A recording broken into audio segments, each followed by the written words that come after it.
ကျမတို့လုပ်ငန်းခွင်မှာဝန်ထမ်းတွေစတိုက်ထွက်ခွာနေတဲ့ပြဿနာရင်ဆိုင်ရတဲ့အခါမှာအများနဲ့လားစာကြောင်းလို့ပဲလို့ကျမတို့ထင်တတ်ကြပါတယ်။ဒါပေမဲ့ပြဿနာကကုမ္ပဏီရဲ့စီမံခန့်ခွဲမှုနဲ့ဝန်ထမ်းတွေရဲ့ attitude နဲ့သူတို့ရဲ့စွမ်းဆောင်ရည်ပုံမှာအများကြီးမှုတည်ပါတယ်။ဒီနေ့မှာတော့ဝန်ထမ်းတွေထွက်တာများနေခြင်းရဲ့အဓိကအကြောင်းရင်းကိုကျမတို့နှစ်ဖက်ရှုထောင့်ကနေဆွေးနွေးပြီးတဲ့အပြင်ကိုဒီပြဿနာတွေကိုဘယ်လိုကာကွယ်ရမလဲဆိုတာလေးကိုလည်းနည်းလမ်းတွေမျှဝေပေးသွားပါမယ်။ပထမဆုံးအနေနဲ့ကုမ္ပဏီဘက်ကအားနည်းချက်တွေကိုကျမတို့မျှဝေပေးပါမယ်။နံပါတ်1အနေနဲ့ကတော့ခေါင်းဆောင်မှုနဲ့လုပ်ငန်းခွင်ရည်ကြီးမှုပေါ့နော်လုပ်ငန်းခွင် culture ချုပ်ရင်းချက်တွေပဲဖြစ်ပါတယ်။ဝန်ထမ်းတွေကမန်နေဂျာစီကနေလုံလောက်တဲ့ပံ့ပိုးမှုမရတာ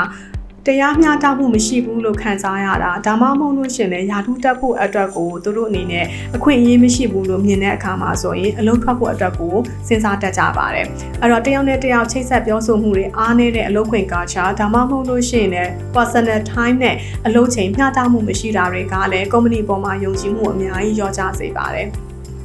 ဒုတိယအချက်ကတော့ဝန်ထမ်းတွေရဲ့အလုပ်ပေါ်မှာထားရှိတဲ့စိတ်သဘောထားလေးတွေနဲ့သူတို့ရဲ့စွမ်းဆောင်ရည်နဲ့ပတ်သက်ပြီးတော့မျှဝေပေးသွားပါမယ်။တော့နည်းပညာနဲ့စနစ်အသစ်တွေကိုကျမတို့ကအသုံးပြုဖို့အတွက်ကိုအဟန့်အတားတွေအများကြီးရှိတတ်ကြတယ်။ဥပမာကုမ္ပဏီက ERP,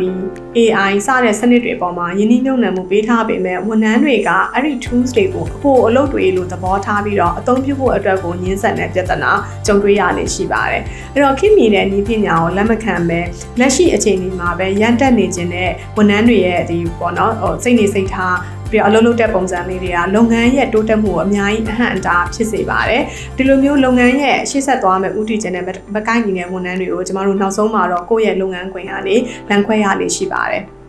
နောက်တစ်ချက်ကတော့ကျမတို့တာဝန်ယူမှုနဲ့ professional ဆန်တဲ့အပြုအမူလေးတွေပေါ့နော်ဒါကလည်းဝန်ထမ်းနဲ့ကုမ္ပဏီကြားမှာလမ်းခွဲရတဲ့နောက်ထပ်အဓိကအကြောင်းရင်းတစ်ခုဖြစ်ပါတယ်ကျမတို့အလုပ်ခွင်ထဲမှာလစာကောင်းပေမဲ့အလုပ်ကို work smart မလုပ်တတ်တာအမားကိုတာဝန်မယူတဲ့ဒီအလုပ်ပေါ်မှာထားရှိတဲ့စိတ်သဘောထားလေးတွေအကြောင်းလည်းဝန်ထမ်းထွက်နှုန်းမြင့်မားတတ်ပါတယ်အဲ့တော့ဝန်ထမ်းဟာကုမ္ပဏီရဲ့တိုးတက်မှုကိုအလေးမထားဘဲနဲ့ professional မဆန်တဲ့အပြုအမူတွေပြလာတဲ့အခါမှာတော့ဝန်ထမ်းနဲ့လက်တွဲဖြုတ်တာကလည်းပေါ့နော်ကျမတို့ဒီအလုပ်ငန်းခွင်အတွက်ကိုပိုကောင်းတဲ့ရွေးချယ်မှုတစ်ခုဖြစ်စေပါတယ်အဲ့တော့ကျမတို့ဒီပြဿနာတွေကိုဘယ်လိုကာကွယ်ကြမလဲပေါ့နော်အဲ့တော့ကာကွယ်ရမယ့်နည်းလမ်းလေးတွေကိုဆက်ပြီးတော့မျှဝေပေးပါမယ်အဲ့တော့ပထမဆုံးအနေနဲ့ကကျမတို့က leadership ပေါ့နော်ခေါင်းဆောင်မှုကိုလေ့ကျင့်ပေးဖို့လိုအပ်ပါတယ်အဲ့တော့ကျမတို့ရဲ့ manager တွေကိုစာနာနားလည်မှုပေးဖို့ပွင့်လင်းစာနဲ့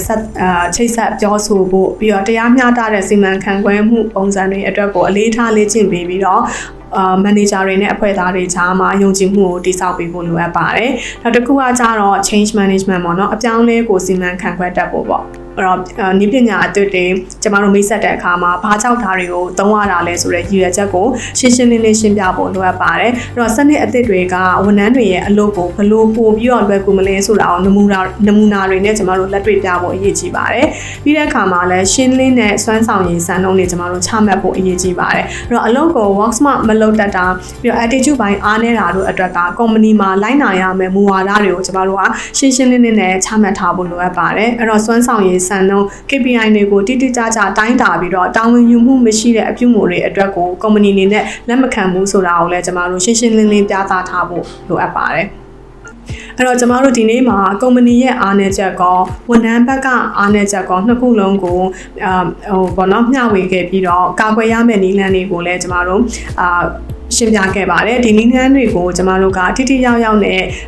လုပ်ငန်းခွင်မှာပေါ့နော်လက်တွေ့ကြကြအသုံးပြုသွားမယ်ဆိုလို့ရှိရင်တော့ဝန်ထမ်းထွက်နှုန်းကိုအတက်နိုင်ဆုံးကာကွယ်နိုင်မှာပဲဖြစ်ပါတယ်